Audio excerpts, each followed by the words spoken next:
মাহেকীয়াৰ সময়ত আপোনাৰ বহুত পেট বিষায় নেকি? মাহেকীয়াৰ সময়ত পায়খানা কৰিবলৈ ভয় লগা হয় নেকি? অপাৰেশ্যন কৰালে, জৰায়ু গুচাই দিলে, তাৰ পিছতো প্ৰব্লেম ছল্ভ হোৱা নাই নেকি? নমস্কাৰ, মই ডক্টৰ য়শোধন ডেকা। মই কনচালটেণ্ট এনি লেপ্ৰস্কপিক চাৰ্জন আৰু endometriosis specialist, Nalbari maternity hospital, Sarathi hospital Nalbari, আৰু এতিয়া নিয়তীয়া হস্পিটেল গুৱাহাটীতো এভেইলেবল আছে। আজি আকৌ এটা অদ্ভুত কেছ, অদ্ভুত কাহিনী, বেলেগ ষ্টেটৰ পৰা বেলেগ ডক্টৰে পঠাইছে।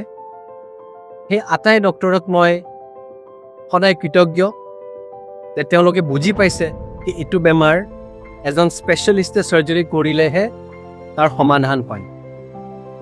য়েছ, আমাৰ ওচৰত আজি এগৰাকী এনেকুৱা পেচেণ্ট আহিছে, অলৰেডি জৰায়ু অপাৰেশ্যন হৈ গৈছে, কোনোবাই ইউট্ৰাছ ৰিমুভ কৰিলে, কিন্তু তেওঁৰ পেইন নকমিলে। তেওঁ বাৰে বাৰে ডক্টৰক কৈ আছিলে যে মাহেকীয়াৰ সময়ত পায়খানা কৰিবলৈ খুব কষ্ট পায়, জৰায়ুটোহে গুচাল, তলৰ গোটেই বেমাৰখিনি থাকিলে। সেইটো হৈছে এণ্ডোমেট্ৰিঅচিছৰ নিচিনা বেমাৰত সম্ভৱ। এণ্ডোমেট্ৰিঅচিছ, যোনটোক আমি বহুত কমনলি চকলেট চিষ্ট বুলিও জানো, এতিয়া আমি দেখিছোঁ কি ই খালি ৰিপ্ৰডাক্টিভ অৰ্গেনছত নহয়, খালি জৰায়ুতে নাথাকে, ই লোকেলি বিয়পি যায়, বিয়পি গৈ খাদ্যনলীত ইনভলভ হ'ব পাৰে, যোনটোক আমি বাৱেল এণ্ডোমেট্ৰিঅচিছ বুলি কওঁ। আৰু বাৱেল এণ্ডোমেট্ৰিঅচিছ হৈছে এটা বহুত পিকুলিয়াৰ ছাবজেক্ট, য'ত বহুত স্পেচিয়েলাইজ আল্ট্ৰাচাউণ্ড লাগে আৰু বহুত স্পেচিয়েলাইজ চাৰ্জাৰী লাগে, তাৰ পিছতহে পেচেণ্টে আৰাম পায়। এই পেচেণ্টগৰাকী আমাৰ ওচৰত যেতিয়া আহিছে, বহুত ইমান পেইনকে মানুহজনীয়ে ৩-৪ দিন মাহেকীয়াৰ সময়ত পায়খানা কৰিবই নাযায়। আমি তেওঁৰ বেমাৰটো সঠিককৈ ধৰিছোঁ আৰু তেওঁক আমি ভালকৈ বুজাইছোঁ কি এইবিলাক বহুত হাই ডেফিনেশ্যন চাৰ্জাৰী হয়।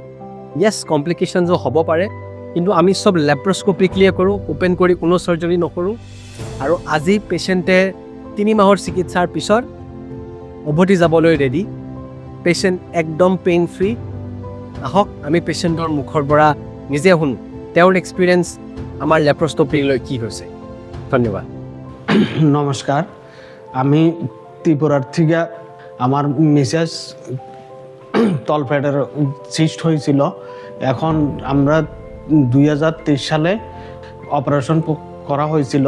তখন এরা কি অপারেশন করছে এটা আমাদেরকে কোনো রিপোর্ট দিছে না দেওয়ার পরিপ্রেক্ষিতে আমরা ত্রিপুরার বড় ডাক্তার তার সঙ্গে আমরা যোগাযোগ করছি। যোগাযোগ করবার পরিপ্রেক্ষিতে স্যার আমাদেরকে গুয়াহাটির নালবাড়ি যশোধন দেখা স্যারের সাথে মিট করে দিয়েছে।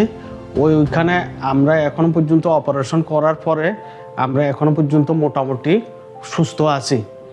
আমরা আজকে 8 তারিখ থেকে আজকে 22 তারিখ অবধি আমরা হসপিটালে ছিলাম।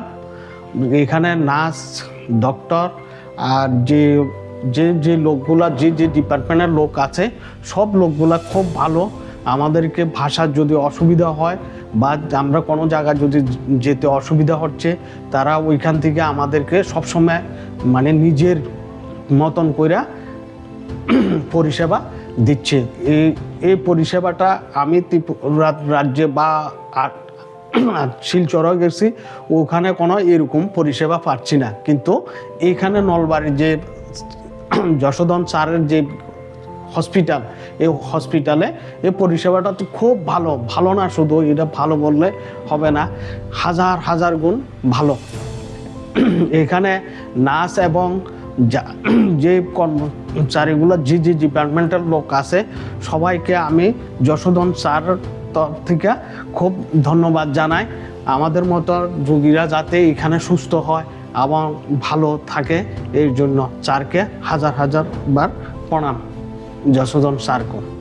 সাৰথী হস্পিটেল নামনি অসমৰ ফুল্লি এনিৱেট স্বীকৃত একমাত্ৰ হস্পিটেল, আপোনাৰ বাবে আপোনাৰ লগত।